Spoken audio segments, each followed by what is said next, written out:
Now, in the spiritual life,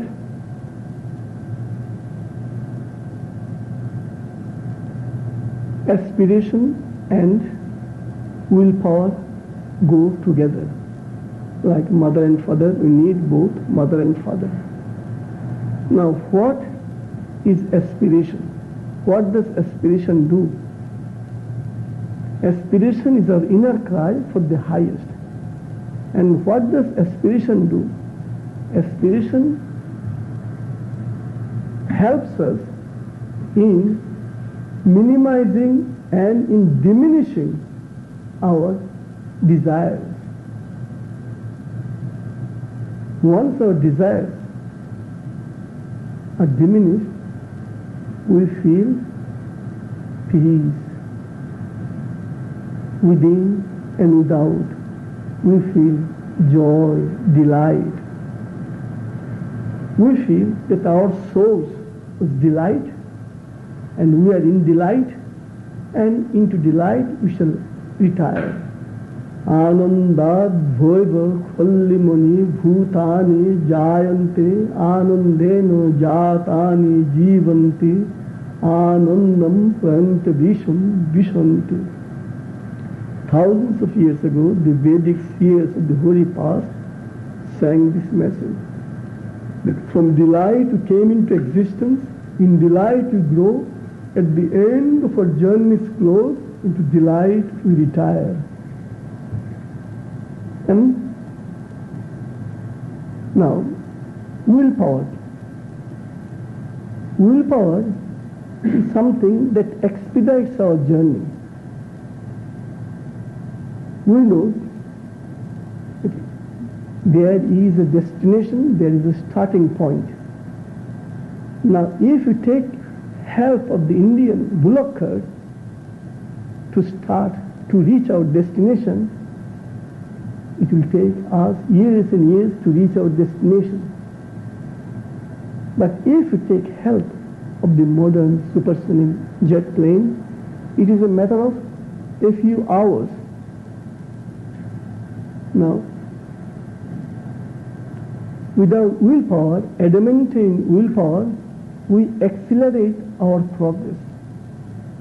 Now, while we are proceeding along the path, concentration comes and energizes us.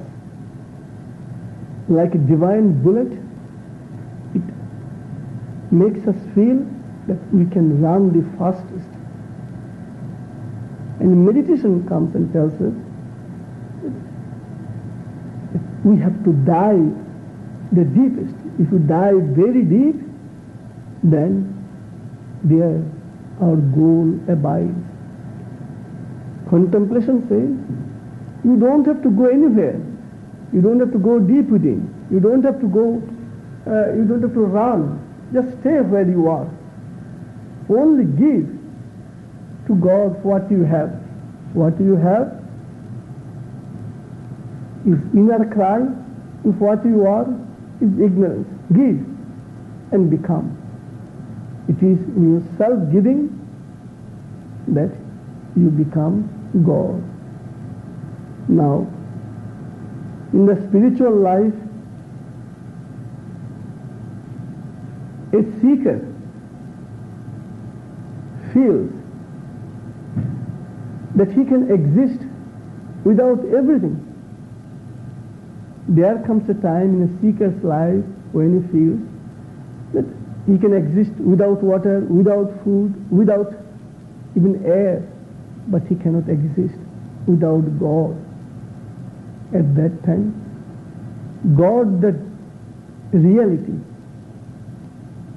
just comes and stands before him. God exists. This existence of God depends on our faith in him, faith in ourselves. Faith is the precursor. Faith is the harbinger of a new dawn. Now, in the beginning, we find it very difficult to have faith in us. whereas we find it easier to have faith in God. We don't know who God is. But when it is a matter of God, we feel that it is better to have faith in God, since many people tell many things about God. But for us, to have faith in ourselves is extremely difficult. But I used to say, if we have faith only in God and not in ourselves, then God realization will remain a far cry. Our faith in ourselves does not mean arrogance, pride, and haughtiness. Far from it. Our faith in ourselves means a vessel we have within us.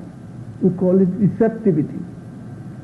If we do not have the power of receptivity, we will not be able to hold God's potentiality, His capacity, His divinity, His immortality. So our faith is the vessel within us. It is our receptivity. And God's power, God's capacity can only operate in and through us only when we have become receptivity itself.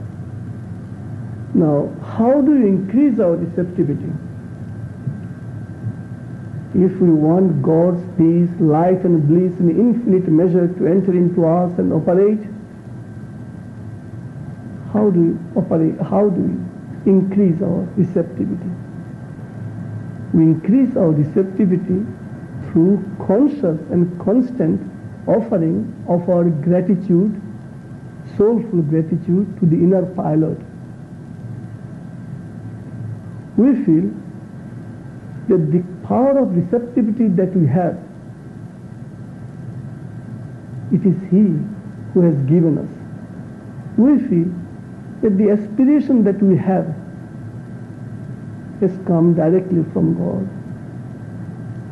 In our family, we have father, mother, brothers, sisters. How is it that I as an individual am praying, meditating, while others, the rest of the members, the rest of the family is not praying? Just because God has awakened me from my slumbering life, I am now in a position to pray and meditate. So receptivity grows, increases only when our gratitude flows. God exists. His existence can be proved only when our receptivity is complete. Otherwise, if we cannot receive Him, if we cannot welcome Him, no matter how many times He comes in front of us, we will not be able to claim Him as our very own. Unless and until we can claim Him as our very own, we will not be able to prove God's existence. Now, we find it very difficult to imagine the vast as our very own. We are in the finite, we are for the finite. We feel it's simply impossible for us to imagine the vast as our very own. This is the physical mind in us that makes us feel so.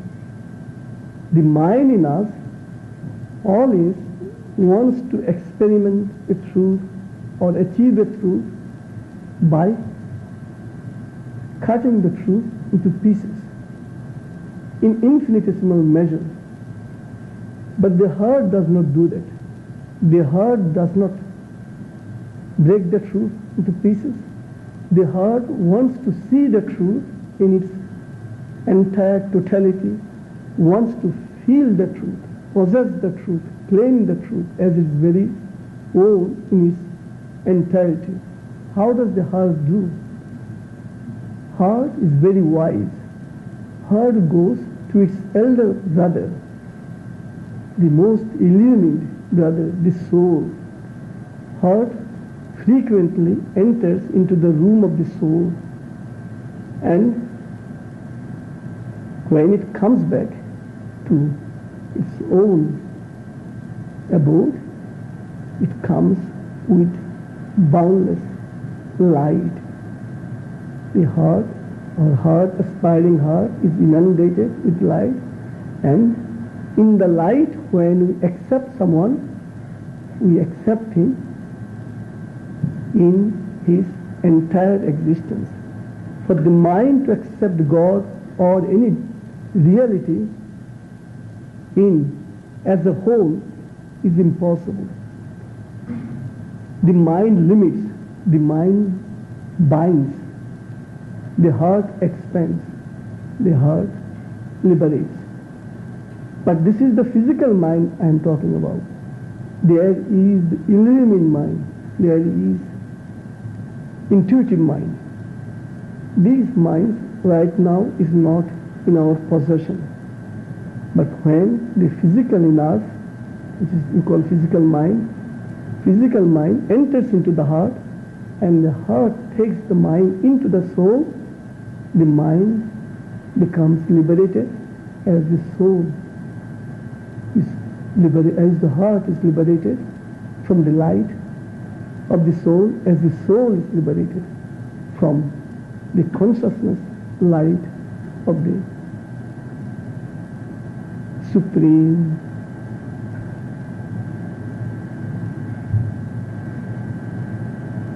We are all seekers.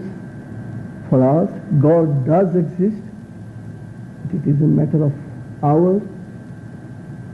He who has started running the race has left the starting point. Naturally, will reach sooner than others. But spirituality is not a competitive game. There is no competition involved there. If at all we have to compete, then let us compete with our fear, doubt, anxiety, worries, and other negative forces. Let us defeat them. That means let us transform them. If we can transform our fear into courage, doubt into faith, security, insecurity into security, impurity into purity, imperfection into perfection, then that is our success.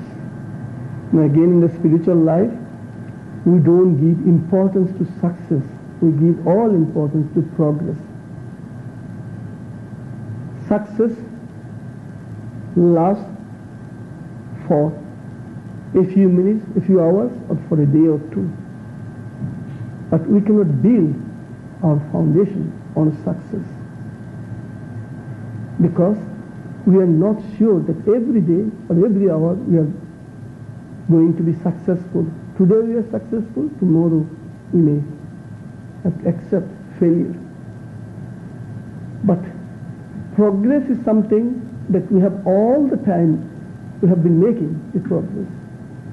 Right from the mineral kingdom, we enter into the plant kingdom, from plant to the animal, from the plant to the animal, from the animal to the human. Now we are trying to enter into the divine kingdom. So here is our constant progress. So when we think of ourselves as a song of progress and not as a song of success, then we realize God. God's realization does not remain a far cry. Here we are seekers. If we aim constantly at our progress, what we were yesterday and what we are today, what we are going to be tomorrow, if this is our aim, if this is our goal, then God's existence, God's realization are within our easy reach.